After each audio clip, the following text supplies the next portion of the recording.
కోసమో ప్రతిష్ట కోసమో ఫ్లెక్సీల కోసమో ప్రకటనల కోసమో ప్రచారం కోసమో బతికే మనిషిని కాదు. నేను చేసిన పనే నా ఫ్లెక్సీ.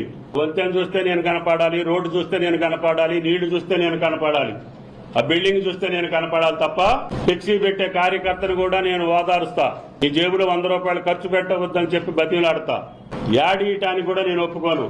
పేపర్ వాళ్ళు అడుగుతారు వాళ్ళ మేనేజ్మెంట్ ఒత్తిడితోటి, అయినా మీరు డబ్బులు ఖర్చు పెట్టుకోవద్దు, అది ఒక పూట ఇటు చూసట్టు బారేసేది. అది దానికోసం మీరు సంపాదించిన కష్టం మీరు ఖర్చు పెట్టుకోబోకండి. మన పని శాశ్వతంగా ఉండాలి, మన ఫలాలు ప్రజలకు అందాలి, వాళ్ళ మోములో చిరునవ్వు చూడాలి, వాళ్ళ మనసులో మన మాట రావాలి. అంతే తప్ప తాత్కాలికమైనటువంటి ప్రచార ఆర్భాటం కోసమో పేరు కోసమో క్రెడిట్ కోసమో ఈ తుమ్మల ఆరాట పడలేదు అని చెప్పి విజ్ఞప్తి చేస్తున్నా.